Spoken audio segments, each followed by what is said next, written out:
Welcome to the deep dive.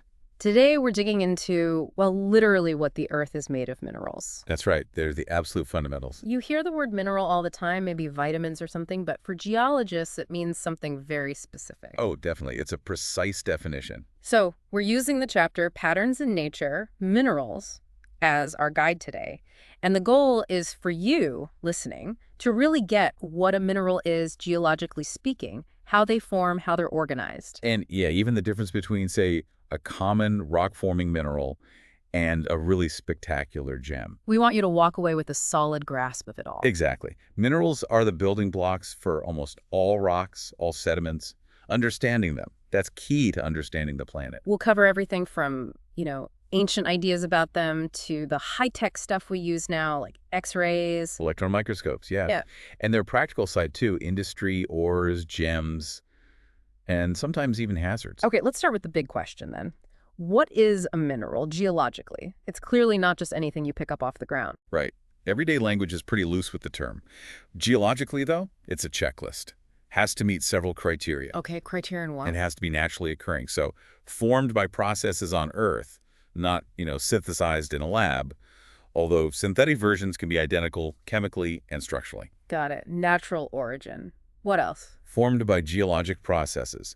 Now, this used to mean things like lava cooling or water evaporating. Right, the inorganic stuff. But interestingly, the definition has expanded a bit to include biogenic minerals, things made by organisms. Like shells. You mentioned oyster shells in the outline. Exactly. An oyster shell, geologically, fits this part of the definition. It's calcium carbonate, produced by the oyster, a biological process interacting with geological materials. Huh. Okay, that's surprising. Natural geologic process, including some life processes. What's next? It has to be solid.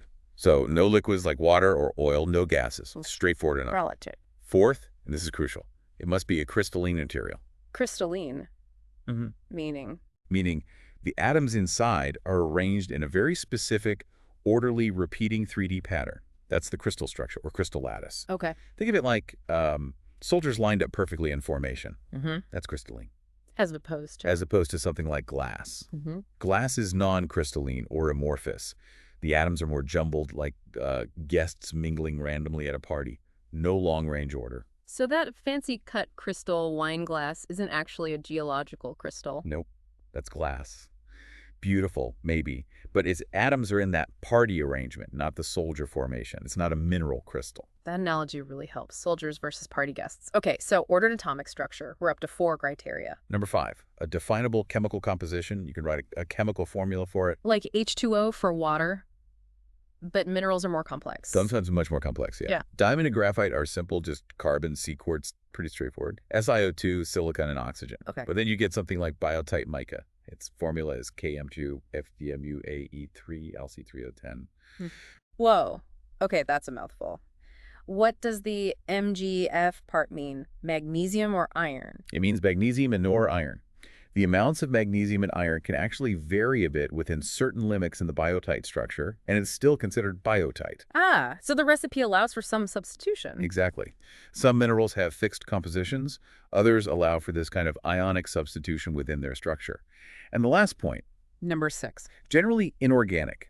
This usually means it doesn't contain the carbon-hydrogen bonds that are typical of organic molecules, the stuff of living tissues like sugars or proteins. Generally. So there are exceptions. Well, yes. Remember the biogenic minerals, like shells. Those are carbonate minerals, inorganic compounds made by life. And there's some rare cases, like minerals formed from ancient back-guano deposits through geologic processes that sort of blur the line but are accepted as minerals now. Okay, let's recap quickly. Naturally occurring, formed by geologic processes, sometimes involving life, solid crystalline structure, definable chemical formula, maybe with some wiggle room, and mostly inorganic. That's the geological definition in a nutshell. So let's test it. What about rock candy? It's solid, it looks crystalline. Good test. Rock candy is solid, yes, and crystalline. But it's made of sugar that's an organic compound. And it's made by humans, boiling sugar water. Not a natural geologic process, so nope, not a mineral. Okay, motor oil. Liquid and organic. Definitely not a mineral. Table salt?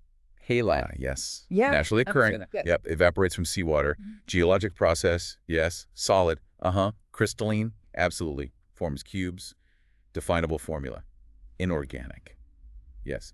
Halite is a classic mineral. Perfect. That really clarifies things. Now, you said crystalline is key, that ordered atomic structure. How does that internal order translate to the crystals we actually see, the ones with flat faces and sharp edges? Right. That leads us to the beauty of crystals themselves. Geologically, a crystal is a single continuous piece of that crystalline material that happens to be bounded by naturally formed flat surfaces. We call those surfaces crystal faces. And they can be stunningly geometric. They really can. The word crystal actually comes from the Greek kristallos, meaning ice. Ice is, of course, frozen water, and it forms crystals. Makes sense. And what's amazing is something called Steno's law.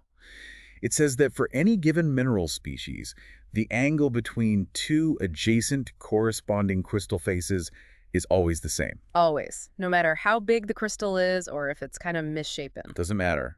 If you measure the angle between, say, two specific faces on a tiny quartz crystal and the same two faces on a giant one, the angle will be identical. It reflects that underlying, unchanging atomic structure. Different minerals, of course, have different characteristic angles. So the outside shape, those faces and angles, are a direct clue to the inside arrangement of atoms. Precisely. And because different minerals have different atomic arrangements, they form different characteristic shapes, cubes like halite, prisms like quartz, pyramids, thin blades, flat plates, you name it. People used to think they had magical powers because of that regularity, right? They did. Understandably, perhaps. But science revealed the real reason. The big breakthrough came in 1912 with Max von Laue and X-ray diffraction. How did X-rays help? Well, von Laue figured out that if crystals really did have atoms arranged in a regular repeating pattern, the spacing between those atoms might be similar to the wavelength of X-rays. Okay. So he shot X-rays through a crystal, and voila. The X-rays diffracted. They scattered in a very specific pattern on a photographic plate behind the crystal. Like light waves bending around an obstacle. Exactly like that. Or ocean waves diffracting through gaps in a breakwater. The pattern they observed could only be produced if the atoms were arranged in a regular three-dimensional grid. It proved the internal order. So X-ray diffraction lets us see that invisible atomic arrangement. Essentially, yes.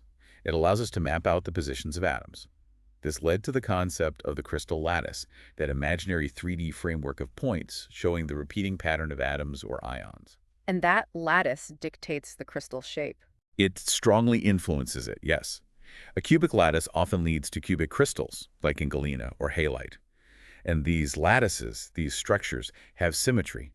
Think of a perfect snowflake or a salt crystal. You can rotate them or mirror them in certain ways, and they look the same. How do scientists even picture these lattices? They sound incredibly complex. We often build models. Sometimes it's like packing spheres together. Yeah. The spheres represent atoms or ions, different sizes for different ions. Like cations being smaller than anions usually? Often, yes, because cations have lost electrons, anions have gained them. So the smaller positive ions might fit in the gaps between the larger negative ions.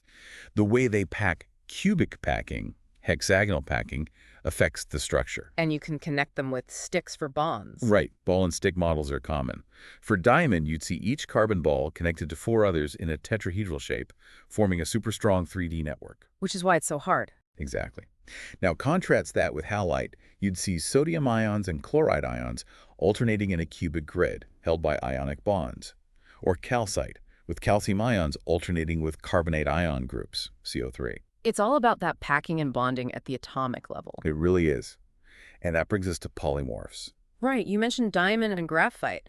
Same ingredient carbon, but totally different minerals. How? It's all about the crystal structure, the arrangement. In diamond, as we said, it's that strong 3D tetrahedral network.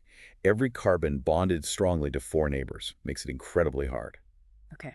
And graphite? In graphite, the carbon atoms are bonded strongly within flat sheets, arranged in hexagons. But the bonds between these sheets are really, really weak. Ah, so the sheets can slide past each other. Precisely. That's why graphite is so soft and slippery. It's what makes it work in pencils. You're literally leaving layers of carbon sheets on the paper. Same element, carbon. But the way the atoms are packed and bonded makes one the hardest natural substance and the other one of the softest. That is just incredible, the power of atomic arrangement.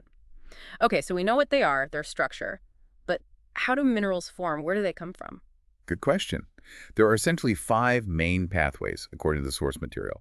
First up, solidification of a melt. Melting. Like freezing, basically. Exactly like freezing. Molten rock magma underground or lava at the surface cools down. As it cools, atoms slow down, start bonding, and arrange themselves into crystal structures. Different minerals crystallize out at different temperatures as the melt cools. Ice forming from water is the simplest example. Okay, cooling melts. What's number 2? Precipitation from a water solution.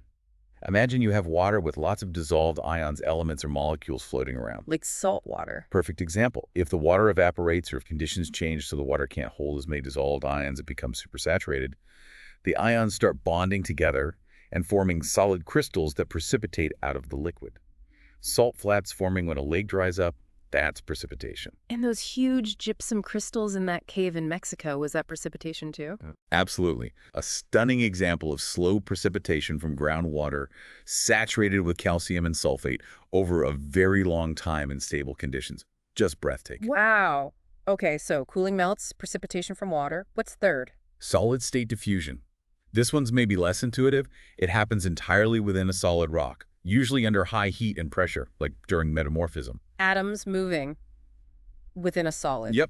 It's extremely slow, but atoms or ions can actually migrate through the existing crystal lattices of the rock. They move, rearrange, and form new mineral crystals without the rock ever melting. Like garnets appearing in schist? Exactly like that. The elements for the garnet were already in the rock, but heat and pressure allowed them to diffuse and reorganize into garnet crystals. Okay, that's wild. Solid state diffusion. Number 4. Biomineralization. This is where life plays an active role. Like the oyster shell again. Precisely. Organisms like clams, oysters, corals, even some bacteria, take ions directly from the water and use metabolic processes to cause minerals, usually carbonates or phosphates, to precipitate, forming shells, skeletons, or other hard parts. So life is literally building minerals. In a way, yes. And the fifth way, precipitation directly from a gas. Gas becoming solid. Yeah, this often happens around volcanic vents or geysers. Hot volcanic gases carry elements. When these gases hit the cooler air or surfaces, they can cool so rapidly that minerals condense directly from the gas phase into solid crystals. Bright yellow sulfur deposits around fumaroles are a classic example. 5 distinct ways. So when a crystal starts forming, say, from a melt, does it just pop into existence fully formed? Not usually. It typically starts with a seed, a tiny initial cluster of atoms that happen to arrange themselves in the correct crystal structure, just by chance. Nucleus? Right, a nucleus or a seed. Once that stable seed exists, other atoms from the surrounding melt, solution, or gas can easily attach themselves to the faces of the seed, adding layer upon layer. And it just grows outwards. It grows outwards, maintaining the same internal atomic orientation as the original seed. Interestingly, the final shape isn't just about adding layers equally. Faces that grow faster tend to, in effect, grow themselves out of existence, leaving the slower-growing faces to define the final shape. Huh. Okay. And sometimes you get those perfect sharp-edged crystals, and other times just sort of lumpy mineral grains? Yes. That depends on the growing conditions. If a crystal has lots of open space to grow into, like inside a cavity or geode, it can develop those beautiful, well-formed flat faces. We call those euhedral crystals. Like the amethyst geodes from Brazil shown in the chapter. Exactly. Perfect euhedral crystals lining a cavity. But often crystals grow crowded together, competing for space within a solidifying rock. Ah, so they bump into each other. Pretty much. They grow until they hit their neighbors, filling the available space, but without developing those nice external faces. Those are called anhedral grains. Most rocks are made of these interlocking anhedral grains. So euhedral means good shape, and hedral means no shape. Essentially, yes. Good faces versus no well-formed faces due to restricted growth. The driving force for precipitation is getting the solution oversaturated, more dissolved stuff than it can hold. For melts, it's cooling down enough for atomic bonds to overcome the thermal jiggling. Makes sense. So minerals form. Can they also be destroyed? They don't last forever, right? Absolutely not. They're part of a cycle. Minerals can be destroyed in several ways. Melting is the obvious one. Heat them up enough, the bonds break, and they turn back into liquid. Okay. Dissolution is another. Put a mineral in a solvent like salt and water, and the solvent molecules basically pull the ions away from the crystal surface until it dissolves. Like weathering. Weathering often involves dissolution, yes. Yeah. Chemical reactions are another big one. Think of iron minerals like pyrite. Reacting with air and water, they rust, forming new iron oxide or hydroxide minerals. The original mineral is destroyed. Right. Even solid-state diffusion can destroy minerals by replacing them with others as atoms move around. And believe it or not, some microbes can destroy minerals too. Microbes eating rocks. Kind of. Some bacteria get energy by breaking the chemical bonds in certain minerals, effectively causing them to decompose. It's a dynamic planet. Creation and destruction constantly happening. Okay, so if I hand you a mystery mineral, how do you figure out what it is? What are the clues, the properties you look for? It's like geological detective work. We rely on a set of physical properties that arise directly from the mineral's chemical composition crystal structure. Both hobbyists and pros use these. What's the first thing you'd check? Often it's color, just looking at it. But Okay. color can be tricky Why tricky? because many minerals can come in lots of different colors. Quartz is a perfect example. It can be clear. White, pink, rose quartz, purple, amethyst, brown, smoky quartz, yellow, citrine, all SiO2. Huh? But tiny impurities cause the different colors. So color alone is often unreliable. Okay, so don't judge a mineral just by its color. What's more reliable? Streak. This is the color of the mineral powder. You get it by rubbing the mineral across a piece of unglazed porcelain, a streak plate. And that color's more consistent. Much more consistent usually. Take hematite and iron oxide. It can look black, silvery, or reddish-brown, but its streak is always a characteristic reddish-brown. Calcite always has a white streak, no matter the color of the crystal. Good tip. Streak, not color. What else? Luster. How the mineral surface reflects light. The main distinction is metallic versus non-metallic. Metallic looks like metal. Yep, shiny, opaque, like pyrite, fool's gold, or galena. Non-metallic lusters have various descriptions: glassy or vitreous, like quartz; silky, like some gypsum; satiny, resinous, like sphalerite; pearly, like talc or some micas; or earthy dull, like kaolinite clay. So how it shines. Got it. Then there's hardness, a really key property. It's the mineral's resistance to scratching. And that relates to the atomic bonds. Directly. Stronger bonds mean a harder mineral. We measure it using the Mohs hardness scale. Yes, Mohs goes from 1 to 10. Right. It's a relative scale. Yeah. 1 is the softest, talc, you can scratch it easily with your fingernail. 10 is the hardest, diamond, which can scratch anything else. Where do everyday things fit in? Your fingernail is about 2.5. A copper penny is around 3.5. A steel knife blade or glass is about 5.5. Quartz is 7. So if your mineral scratches glass but is scratched by quartz, its hardness is between 5.5 and 7. Useful for field testing, but it's not a linear scale, right? Diamond isn't just 10 times harder than talc. Not at all. Diamond is vastly harder than corundum, hardness 9, which is much harder than quartz 7. Quartz is actually about 100 times harder than talc, even though it's only 7 versus 1 on the scale. It's just a relative ranking of what scratches what. Good clarification. Hardness, what's next? Specific gravity, which is basically density, how heavy the mineral feels for its size compared to water. You can feel a difference. Often, yes. You can heft 2 similar-sized samples. A piece of galena, lead sulfide, feels noticeably heavier than a piece of quartz the same size because galena has a much higher specific gravity. Okay. Hefting. Then there's crystal habit. Right. That's the characteristic shape or shapes that a mineral tends to grow in. We use descriptive terms like cubic, like pyrite; prismatic, long prism-like crystals like tourmaline; bladed like kyanite; platy or tabular like wolfenite or mica; fibrous. Fibrous. That makes me think of asbestos again. Exactly. Asbestos is defined by its fibrous habit, growing as thin, flexible fibers. It's not one mineral, but a group of silicate minerals, like chrysotile or types of amphibole, that share this habit. And the habit is what makes it dangerous. Yes, because those tiny, needle-like fibers can break off, become airborne, and if you inhale them, they get lodged deep in your lungs. They don't dissolve, and the body's attempts to deal with them cause inflammation, scarring, Asbestosis. and also drastically increased risk of lung cancer and mesothelioma. That fibrous habit is directly linked to the health hazard. Even though the different asbestos minerals have slightly different structures and chemistries, it's that shared physical form, the fibrous habit, that's the problem. A really serious consequence of a physical property. Okay, moving on from habit. Cleavage. Cleavage is super important for identification. It's the tendency of a mineral to break along specific planes of weakness within its crystal structure. Weak bonds in certain directions. Exactly. The breaks produce flat, often shiny surfaces called cleavage planes. Some minerals have perfect cleavage in one direction, like mica peels into sheets. Right. Halite has 3 cleavage directions, all at 90 degrees to each other, so it breaks into cubes or cubic fragments. Calcite also has 3, but they're inclined, not at 90 degrees, so it breaks into rhombs. And others have 2 or 4? Yep. Pyroxenes have 2 cleavages at about 90 degrees. Amphiboles have 2 at roughly 60 and 120 degrees.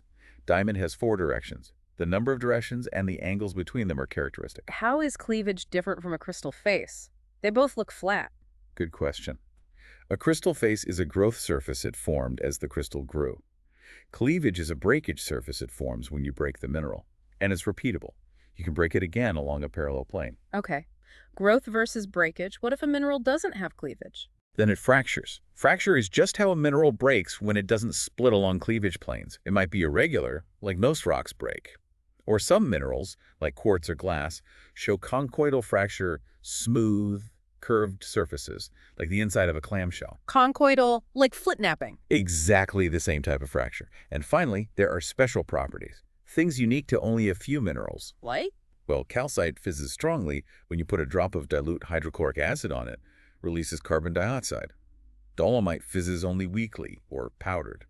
Magnetite is naturally magnetic. Halite tastes salty, though tasting minerals isn't generally recommended. Some plagioclase feldspars show fine parallel lines called striations on their cleavage surfaces. Lots of clues to work with. So combining all these luster, hardness, streak, cleavage, fracture, habit, specific gravity, color, carefully, and special properties, you can usually nail down the identity. That's the process. It takes practice, but it's very systematic. Now, with thousands of minerals known, over 5,000 now, you said, how do scientists keep track? How are they organized? We need a classification system, definitely. Yeah. Just like biology has kingdoms, phyla, etc. Mineralogy has its own system, largely based on chemistry. Chemistry is the key. It's the primary basis. The credit largely goes back to the Swedish chemist Berzelius in the 19th century. He realized minerals could be grouped based on their principal anion, the negatively charged ion or ionic group in their formula. Like the chlorides, the carbonates. Exactly. So we have major classes like silicates, oxides, sulfides, sulfates, halides, carbonates, native metals.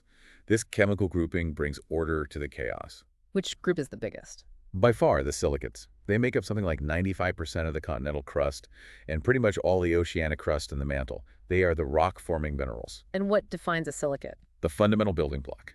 The silicon-oxygen tetrahedron. It's one silicon atom surrounded by 4 oxygen atoms, forming a pyramid shape with a triangular base. The chemical group is SO4. Okay, the tetrahedron, do they just float around individually? Sometimes. That's the simplest group, the independent tetrahedrosilicates. Minerals like olivine and garnet have tetrahedra that are bonded to other cassations, like iron or magnesium, but not directly to each other. Interesting. How else can they link up? They can share oxygen atoms. If each tetrahedron shares 2 oxygens with its neighbors, they form long single chains. That's the structure of the pyroxene group. Like links in a chain. Right. If 2 single chains link together side by sharing more oxygens, you get double chains. That's the amphibole group structure. Single chains, double chains. What else? If tetrahedra share 3 oxygen atoms within a plane, they form flat sheets. This is the sheet silicate group, includes micas and clay minerals. The bonds between the sheets are weak, which is why they have that perfect one-direction cleavage. Ah, makes sense. Peeling sheets. And finally, if each tetrahedron shares all 4 of its oxygen atoms with its neighbors, you get a 3-dimensional framework. This is the framework silicate group. And that includes? The most common minerals of all. Feldspars like plagioclase and potassium feldspar and quartz. They form strong, complex 3D structures. In feldspars, some aluminum atoms substitute for silicon within the tetrahedra, which allows other cations like potassium, sodium, or calcium to fit into the framework. Quartz is just pure SiO2 in a framework structure. So the way those basic tetrahedra link together creates all this structural diversity within the silicates. Amazing. What about the other classes, briefly? Sure. Oxides are metals bonded to oxygen, like hematite, iron oxide, Fe2O3, or magnetite, Fe3O4. Important ores. Okay. Sulfides are metals bonded to sulfur, S2, like galena, lead sulfide, PBS, or pyrite, iron sulfide, FeS2, fool's gold, also often ores. Sulfide, got it. Halides have a halogen element as the anion, chlorine, fluorine, etc.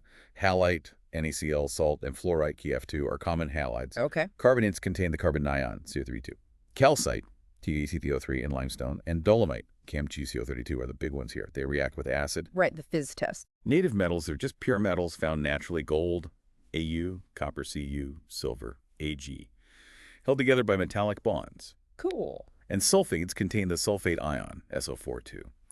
Gypsum, KSO4.2H2O, is a very common one, often forms in evaporate settings, like those huge crystals in Mexico. That chemical classification really provides a solid framework. Okay, let's shift gears to something sparkly gems. What makes a mineral a gemstone? Ah, yes. Gemstones.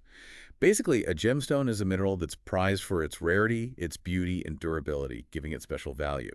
Once it's cut and polished for jewelry, we call it a gem. Is there a strict definition of beautiful? Not really, it's subjective, but generally it involves appealing color, clarity, lack of flaws, and often fire or brilliance, the way it plays with light, reflects it internally, and disperses it in the rainbow colors. And they're rare, you said. Usually, yes, at least in high quality. You might hear distinctions like precious stones, traditionally diamond, ruby, sapphire, emerald, versus semi-precious everything else like amethyst, topaz, garnet. But that distinction is pretty arbitrary nowadays, based more on market value and tradition than geology. So where do these rare and beautiful minerals form? Any special places? They can form in various geological settings we've already discussed: cooling magma, metamorphism, precipitation from hot water solutions, hydrothermal veins. But a particularly famous source is pegmatites. Pegmatites. Yeah, these are igneous rocks that form in the very late stages of magma crystallization, often from melts that are unusually rich in water and rare elements. This environment allows crystals to grow exceptionally large and sometimes incorporate unusual elements that give gems their spectacular colors. So big crystals, weird elements, and then they get cut. Those facets aren't natural, right? Definitely not. The facets on a gem are meticulously cut and polished by a gem cutter or lapidary, using specialized grinding and polishing equipment. They use a machine with a rotating lap coated with abrasive powders, like diamond dust. A lot of skill involved, I imagine. Tremendous skill. The cutter has to choose the angles and placement of each facet very carefully to maximize how the light interacts with the stone, maximizing brilliance and fire, while also considering the rough stone's shape and trying to retain as much weight as possible. They might orient the cut relative to cleavage directions to make cutting easier or avoid potential weaknesses, but the facets themselves are purely artificial. Different cuts have different names, right? Brilliant cut. Yes, there are many standard cuts: brilliant, emerald, oval, pear, princess, etc. The classic round brilliant cut diamond, for instance, has 57 or 58 facets precisely arranged. What makes a raw mineral crystal gem quality to begin with? Why are some olivine crystals just part of a rock, while others are valuable peridot gems? It comes down to clarity, size, color, and lack of fractures. Most common minerals form as small, flawed, or cloudy crystals. Gem quality requires exceptional clarity, few inclusions or internal flaws, good color, large enough size to be cut, and being structurally sound without major cracks. And some famous gems are just rare versions of common minerals? Exactly. Ruby red and sapphire, usually blue, but other colors too, are just gem varieties of corundum, Al2O3, which is otherwise a fairly common, often dull-looking mineral used as an abrasive. The vibrant colors come from tiny amounts of impurities: chromium for ruby, iron, and titanium for blue sapphire. Emerald is gem-quality beryl. Peridot is gem-quality olivine. Fascinating. What about diamonds? Where do they come from? They seem unique. Their origin is pretty extreme. Diamonds form deep within the Earth's mantle, over 150 kilometers down. The immense pressure and high temperature there transform carbon, likely derived from subducted materials, from graphite into the incredibly dense and stable diamond structure. 150 kilometers. How do they get back to the surface? Through very rare explosive volcanic eruptions. A special kind of magma called kimberlite erupts rapidly from the mantle, carrying diamonds and other mantle fragments upwards. It solidifies near the surface in carrot-shaped structures called kimberlite pipes. Like in Kimberley, South Africa. Exactly. That's the namesake. The Ekati mine in Canada is another example shown in the chapter. Mining often involves excavating these pipes. Or, because diamond is so hard and kimberlite weathers relatively easily, diamonds get eroded out and concentrated in river gravels, alluvial diamond deposits. And their value depends on. The famous 4 C's. Carat, weight 1 carat is 200 milligrams. Color, ideally colorless, but fancy colors can be valuable too. Clarity, lack of internal flaws and inclusions. And cut, the quality of the faceting. And diamonds that aren't gem quality. Those are industrial diamonds used as abrasives for cutting, grinding, drilling because they're so hard. By the way, don't confuse carat with carat gold purity. Right. Different, Casey. And the biggest ever found. The Cullinan diamond, found in South Africa over 100 carats rough. It was cut into several large gems, many now in the British crown jewels. Diamond prices are also, well, managed to some extent by producer consortiums. What about pearls and amber? People think of them as gems. Good point. Pearls are biogenic minerals, layers of aragonite, calcium carbonate, secreted by oysters around an irritant. So mineral composition, but formed biologically. Cultured pearls involve humans introducing the irritant. So technically a mineral, but biogenic. Amber is fossilized tree resin. It's organic, not crystalline. So geologically, not a mineral, even though it's beautiful and used as a gem. And then you have gems with incredible histories like the Hope Diamond. Oh yeah, cursed diamonds, royal jewels, mysterious origins. Those stories add so much allure.